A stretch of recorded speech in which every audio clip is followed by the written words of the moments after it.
Beijing, ancient capital, modern metropolis, the home of emperors, and the heart of a great cultural tradition.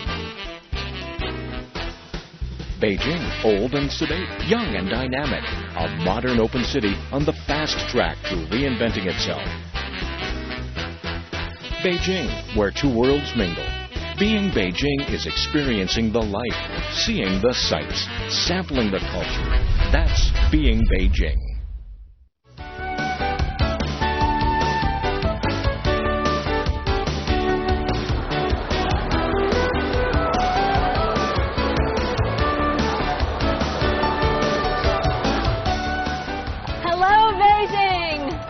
Beijing Airport has three main terminals, T1, 2, and 3. You can get to the city by bus, taxi, or subway. The fastest and most economical way of getting down to Beijing City is by bus. If you opt to take the bus, a ticket will set you back a mere 16 yuan. I'm so excited about arriving in Beijing. I'm going to do some light reading and find out what the city is about. Beijing is the capital city of China and the country's center of politics, education, and culture. It's a city that has embraced modernization enthusiastically and yet still guards its historical and cultural sites jealously. In fact, most of them are great landmarks for navigating around Beijing, from the Temple of Heaven to the Drum and Bell Tower and Tiananmen Square, right in the heart of the city. One of the first stops for any visitor to Beijing is Tiananmen Square. And where else would we start our 6-part series but at the center of this magnificent city? Welcome to Travelogue. Join us as we take you through the old, the new, and the extravagant of the city fondly known as the Jing. Welcome to Beijing. When you think of Beijing, chances are two places come to mind: the Forbidden City and Tiananmen Square. People often mistake Tiananmen Gate, where you'll see Chairman Mao's portrait, for the actual square across the street.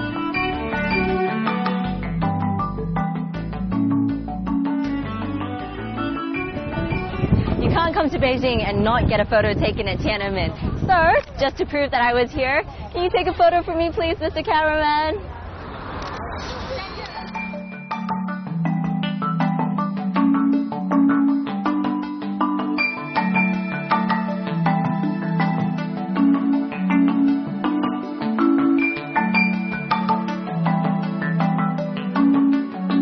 With Chang'an Avenue separating them, Tiananmen Gate and Tiananmen Square are a must-see when you're in the city. You haven't been to Beijing until you've visited the site, with all its cultural symbolism. For Chinese people, it's great seeing so many people from across the world visiting a site that holds so much importance to them. And just a short walk away are several other important historical sites: Mao's Mausoleum, for instance, and the Great Hall of the People, and the National Museum of China. Tiananmen Square is not only big, it's ginormous. In fact, it's the world's largest square, and it's at the center of Beijing, which is great because it's one of its cultural icons. And on top of that, it's at the center of the center line that runs through Beijing. How fantastic is that? Most of Beijing's historical landmarks lie along its central axis, an imaginary line 7.8 kilometers long, which splits the city into symmetrical halves. In fact, the city was built around this line. It starts at the Yongdamen Gate in the south and takes us to our next stop, the Drum and Bell Tower in the north. It's quite a view from out here. I'm standing at the Drum and Bell Tower, the northmost part of the central line that cuts through Beijing. And on both sides, you can see the Hutong areas, where there are traditional courtyard homes of the local Beijing people.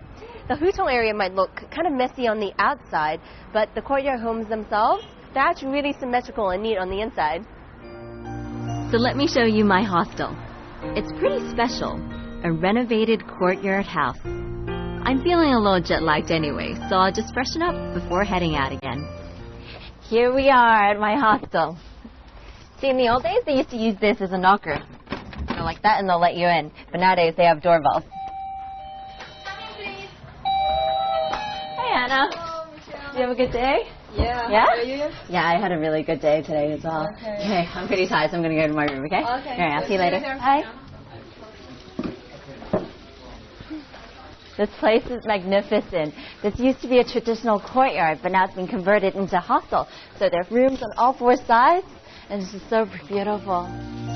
You can choose from a range of rooms, 8 to 12 bed dorms if you're on a budget, or a double or twin ensuite if you want a little bit more privacy. And they're not pricey either. Expect to pay anything from $14 to $40 US a night. I should do mine later as well. But later.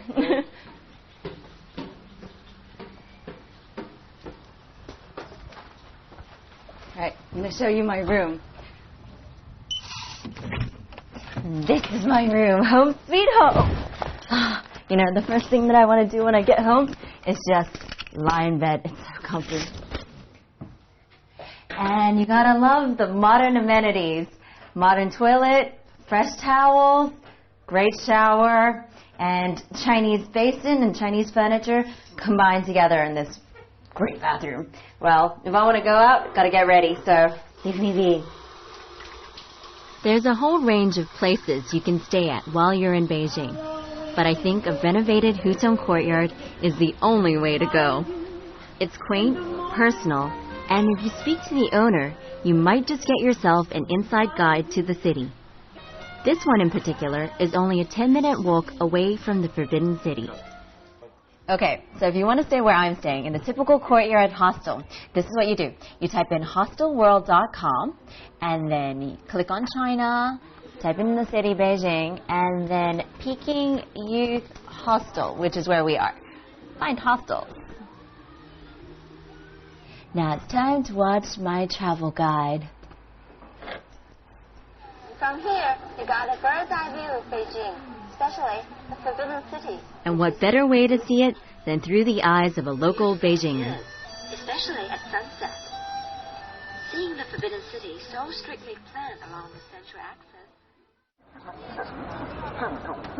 It's 11 past 5 and it's the earliest I've been up since forever. But if you're in Beijing, you have to join the hordes of people that go around Tiananmen every morning just to see the flag raising ceremony. Every morning, people get up as early as 2 a.m. just to be the first to arrive in Tiananmen Square to watch the flag raising ceremony. It's become quite the tourist attraction, with some people waiting for hours just to see what is a 3-minute show. You don't have to be Chinese to enjoy the ceremony. The funny thing is, I'm quite moved by the fact that all these people were here so early in the morning. It's a little early for me to be up, but it's worth it just for the atmosphere. The noise and bustle before the flag is raised, and then the silence in between, followed by the noise again. It's almost surreal.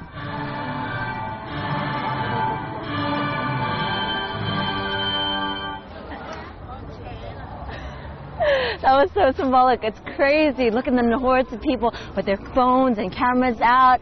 And now that the flag is raised, everyone should be leaving soon.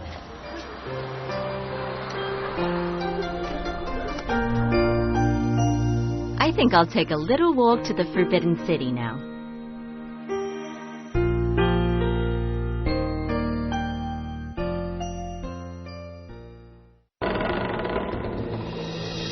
The Forbidden City is located directly to the north of the Tiananmen Gate. This was the imperial palace for almost 5 centuries. It was the home of the emperor and his household, as well as the ceremonial and political center of the Chinese government. The Forbidden City, at 72 hectares, is the world's largest palace complex. It took 14 years to build, and today it houses the Palace Museum.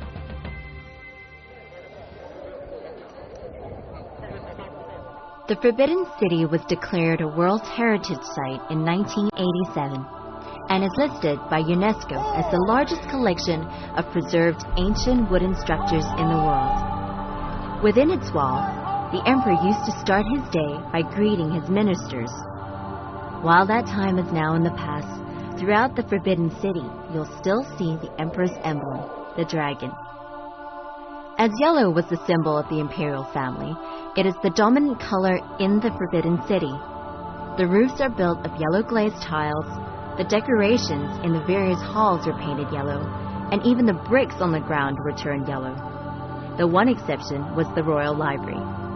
You can still see the tiles and ancient relics at the Forbidden City today, and it's easy to feel like you're being transported back to a time when the city existed in all its imperial glory.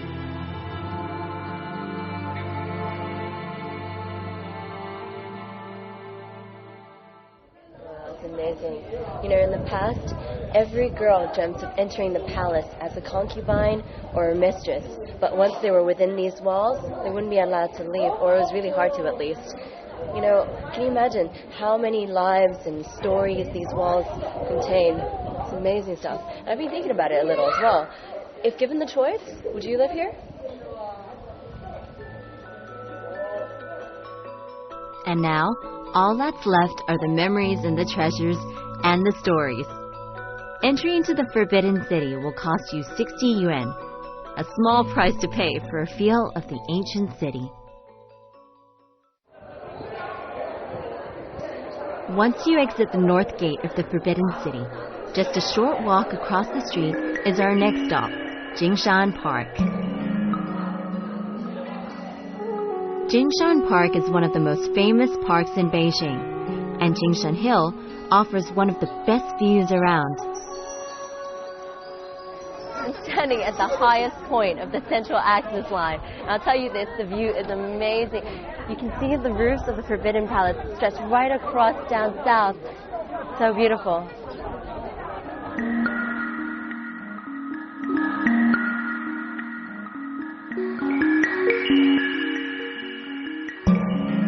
Jingshan Park was originally an imperial garden, but it's now been turned into a public park. It's beautiful and serene, and it's really no wonder that so many locals come here over the weekends. And you'll find the emperor's official flower, the peony, spread across the grounds. One famous site in the park, although a little morbid, is the place where the last emperor of the Ming dynasty took his own life. I suggest you pay a visit on a Sunday like I did if you want to see what goes on in a Beijing park. Flip shot.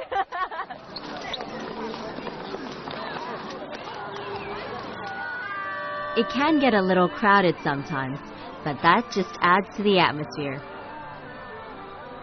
Aside from Tai Chi and meditation, the locals believe that singing is both good for your health and helpful in preventing depression. That's why 1,000 people congregate at the same spot every week to sing together. Now that's dedication.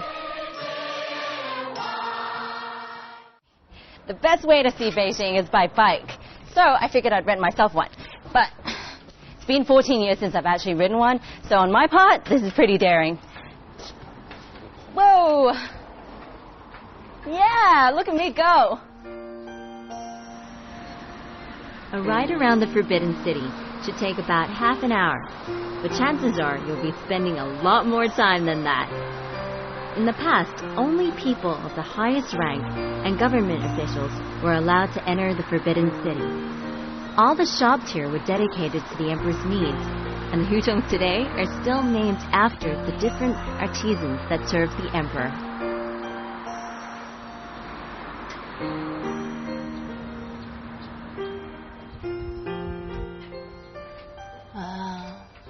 Look at that. In the past, there used to be a lot of temples in the imperial city, right? But nowadays, they're used as homes for, like, the common person.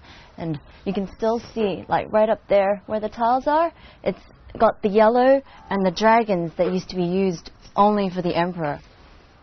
It's so amazing that it's lasted this long.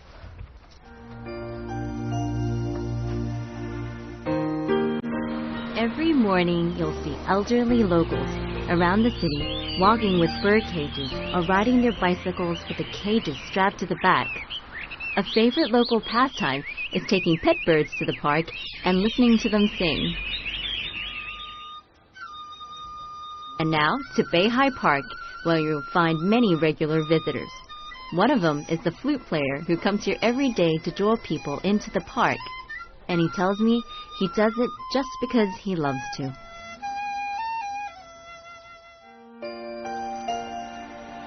Beihai Park, neighboring Jinshan Park, is located northwest of the Forbidden City. You can take a cab there, but on a good day, it's a pleasant walk or bike ride away. I kept seeing all these things around, and I was wondering what they were for. So I asked somebody, and they said that the emperor used to write this character, Fu, and give it to all his ministers over Spring Festival. So nowadays, you can buy these things, and you hang them up somewhere, and it'll bring you fortune. Oh, where should I hang it? Okay, right there. That'll do. There you go. Now that's fortune for me.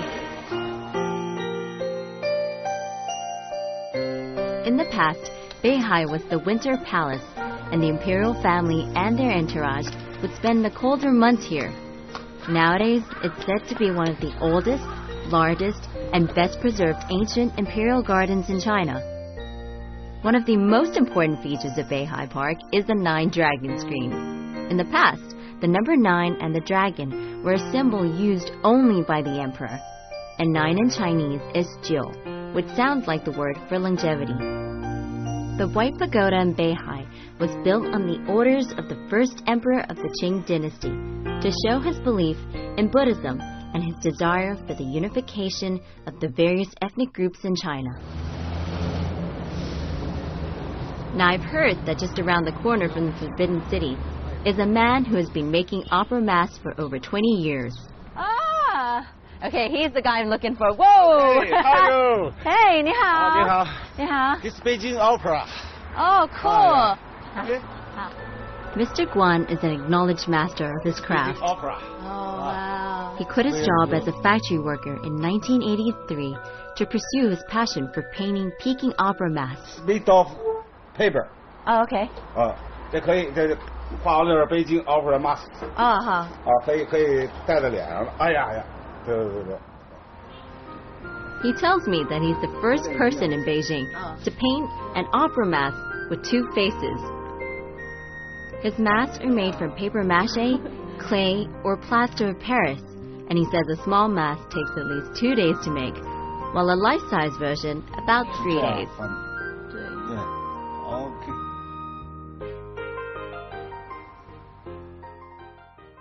Okay, so each mask has different colors, and each color represents different things. So, for example, black is for a hero. This might be black and white, but the dominant color is black, therefore he's still a hero.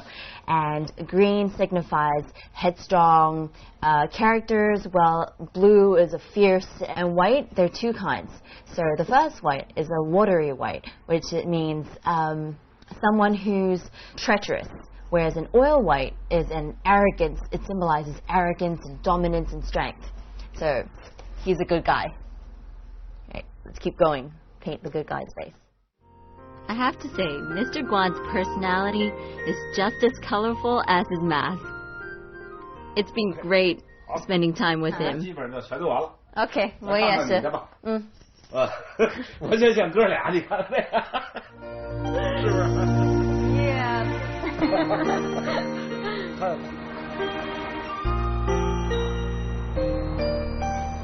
If you're in Beijing, the one thing that you can't miss is the Peking Opera. And right here, right by Tiananmen Square, is the Chang'an Theater, the most famous location for Peking Opera, the national art form.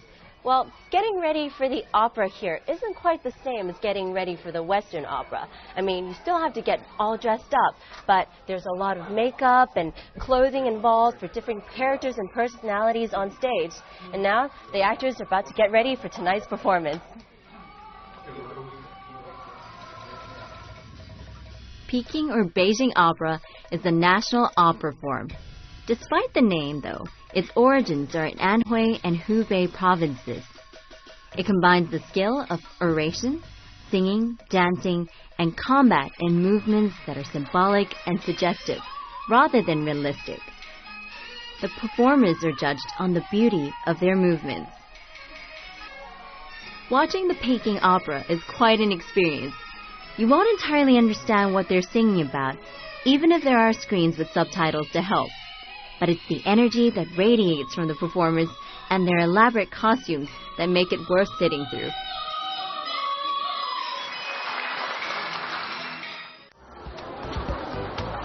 Located one subway stop away from Tiananmen is Wanfujing, a renowned Beijing shopping street.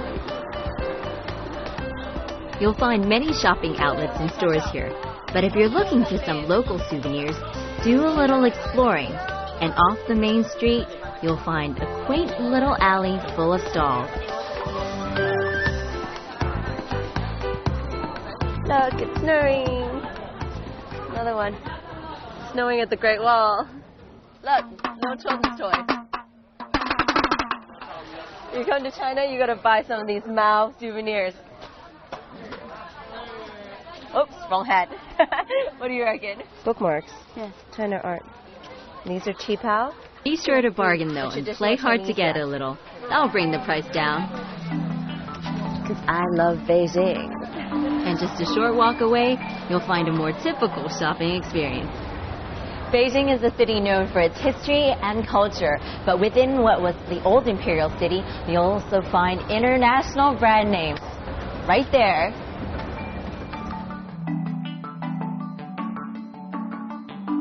Oriental Plaza is just one of several shopping malls in the area, and a good place to find familiar brands.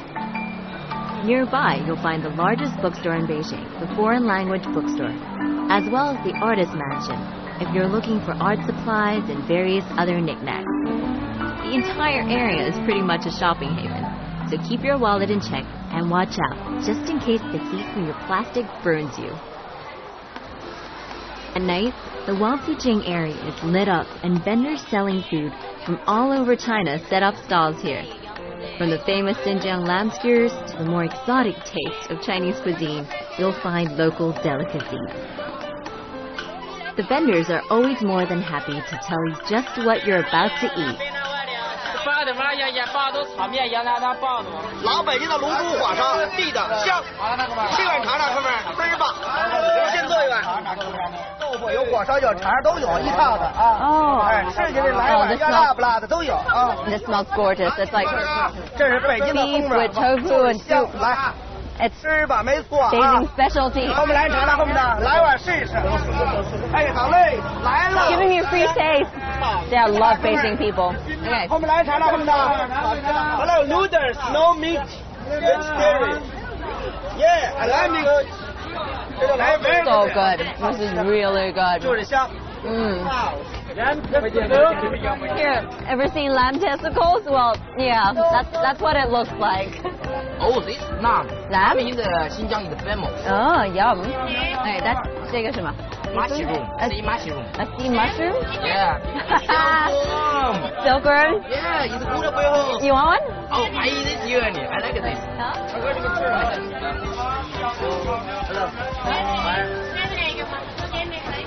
Okay. Okay. You eat it first, Okay. and then I'll eat it next. Deep fried salty silkworm. Isn't it hot? The whole thing you can eat. Oh, Yes. is it hot? Yeah. Hot. Carefully. Okay, let's see. Deep fried salted silkworm. Mmm. Oh, good. Carefully. Hot. Too salt. I love. Very salty. Yeah. The salty is too much. I'm sorry. Okay, don't worry about it. It's pretty good. I'm not sure I'll ever be able to stomach silkworms again. But if I absolutely had to, just to soak in the atmosphere of Food Street, I'd do it all over again in a second.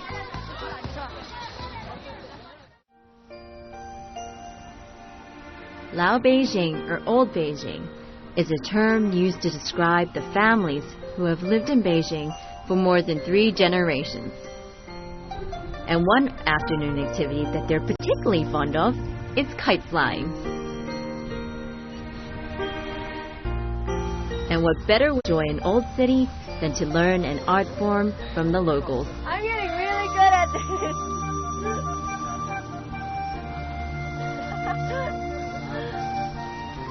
It's broken! It broke! My kite flew off! I'm so tempted to chase after it.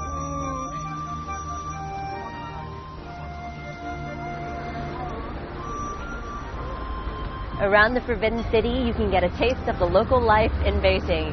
I hope you've enjoyed our trip across the central Beijing, and I hope to see you again around as we journey through this magnificent city. I'm Michelle Lean, and I'll see you the next time on Travelogue.